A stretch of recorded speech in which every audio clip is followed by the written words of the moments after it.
I've been all over the place on this team. They may make the playoffs. They may, but they're not going to win the Super Bowl. I mean, Iggy, you think this team's going to win the Super Bowl? No. That's no. What I want to see from the Niners, I want to see them win 8 games. If they can go 8-8, given what's happened, I would be really, really encouraged by the entire operation. If they don't get to 8 wins, it's not an indictment. They have a lot of injuries, but if they get to 8 wins, I'll be impressed. So if they were to finish at 8-8, would you praise them for it? I would, absolutely. And what I compare it to is last year, the Steelers lost Ben Roethlisberger and managed to go 8-8 with a bunch of backup quarterbacks, and that just showed you how serious their head coach Mike Tomlin is. Now they get Ben Roethlisberger back, and they're 7-0. So yeah, you got Nick Mullins. Win half your games. You don't have to win all of them. You don't have to win most of them. But I'd like to see them go 4-4 like they finished, like they started. Hey, Iggy, on a side point, and then we're beginning to get discursive, and maybe we're going to end it soon. Yes. But Iggy, Ben Roethlisberger, he is the most underrated great quarterback I've ever seen in my life. Iggy, he's a great quarterback. And somehow people overlook him when they list current great quarterbacks. It's Mahomes, it's Russell Wilson.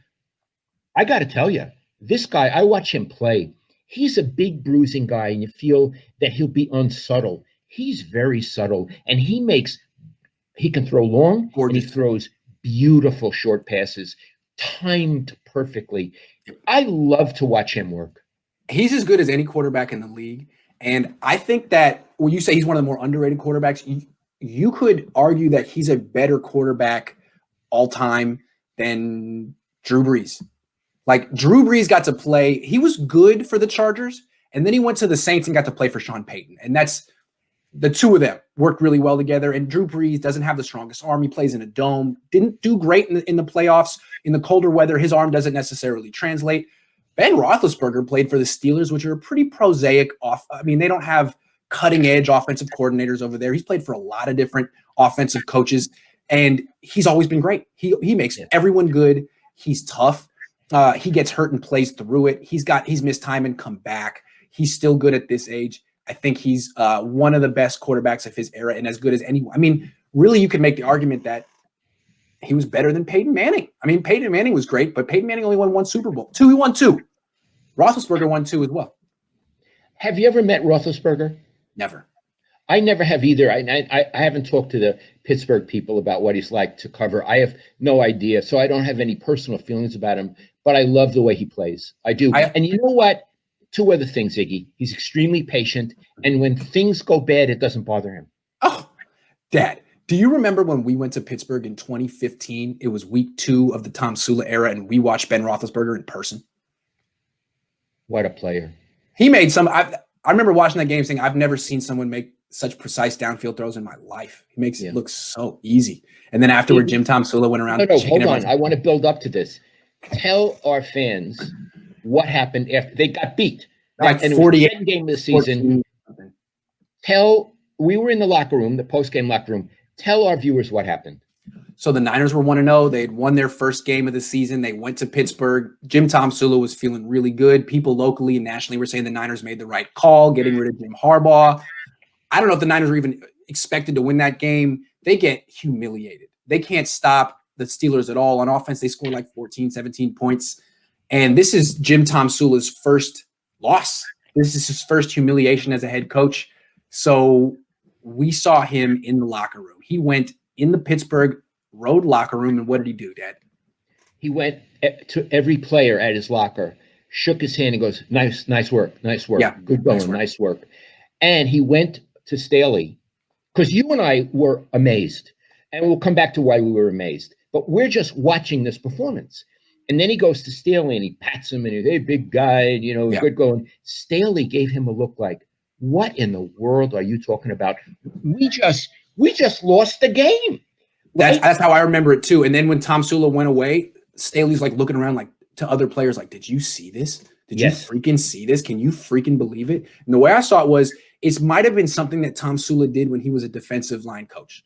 Like, he'd come in afterward and go to his 7 players and say, hey, thanks for your effort. Thanks for playing hard. Thanks for battling. Because that's what a position coach does. The head coach is the guy who says, you stunk today. So he wasn't not a head coach, and he showed it right there. No, he was essentially telling his players, it's okay that we lost. Yeah, it's okay. It- Just you don't hate know, me.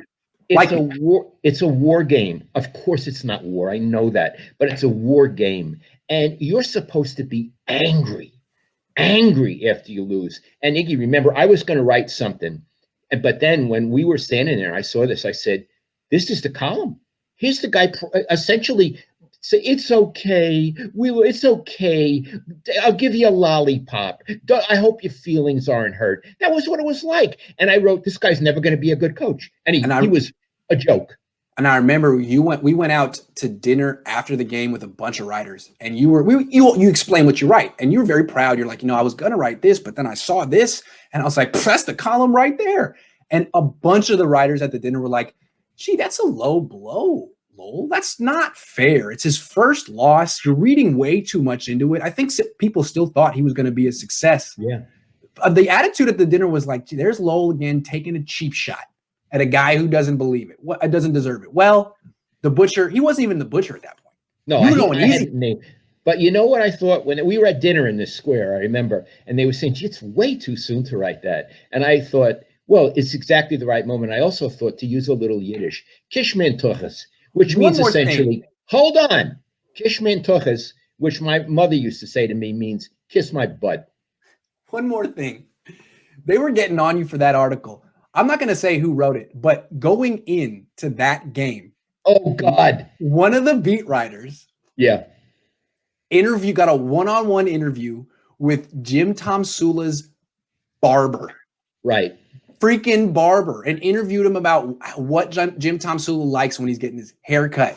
That's what Jim Tomsula fever was after week 1 of 2015. You guys don't remember because he's a joke, but that happened. And this writer told us as if he got a scoop. He was so excited. And when he left, we looked at each other and we just thought, this is insanity. He talked to his barber. Maybe he can get the milkman next time. Yeah, that was so. He said it like, "Hey, I beat you to it. I beat you to." Like we were going to be like, because we wanted brilliant. Oh my God, the barber. We wanted the barber. Does he like the shave? Does he get the shave too? Does he like the hot towel? I love that hot towel. Hot towel. Oh man, that's my kind of guy. Dad, I think it's time for us to give each other a little call. What do you say? Okay. I love this. I love you, Iggy. I love you too. Thanks everyone for watching.